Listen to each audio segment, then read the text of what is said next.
বিশ্বখ্যাত ইসলামী বক্তা ও ধর্মীয় চিন্তাবিদ ডক্টর জাকির নায়েক প্রথমবারের মতো বাংলাদেশে আসছেন। তার বক্তৃতা সারা বিশ্বে বহু ভক্তের হৃদয় স্পর্শ করেছে। এবার তিনি ঢাকায় একটি মেগা লেকচার ইভেন্টে অংশ নেবেন। সূত্রে জানা গেছে, আগামী 28 বা 29শে নভেম্বর ঢাকায় ডক্টর জাকির নায়েকের প্রথম প্রোগ্রাম অনুষ্ঠিত হবে। শুধুমাত্র রাজধানী নয়, দেশের অন্যান্য স্থানে এই প্রোগ্রাম আয়োজনের পরিকল্পনা রয়েছে। ইভেন্ট ম্যানেজমেন্টের প্রোপাইটার আলী রাজ জানান, আগামী সোমবার এক সংবাদ সম্মেলনের মাধ্যমে বিস্তারিত সময়সূচি ও স্থান ঘোষণা করা হবে। তিনি আরও উল্লেখ করেন, ডক্টর জাকির নায়েকের আগমন কোনো বাণিজ্যিক উদ্দেশ্য নয়, এটি সম্পূর্ণ চ্যারিটি প্রোগ্রাম হিসেবে পরিচালিত হবে।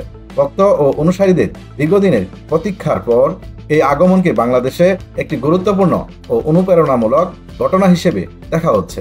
ধর্মীয় শিক্ষার প্রসার, তরুণ সমাজের মূল্যবোধ উন্নয়ন এবং সমাজে ইতিবাচক প্রভাব বিস্তারে ডক্টর জাকির নায়েকের বক্তব্য বিশেষ ভূমিকা রাখবে বলে মনে করা হচ্ছে।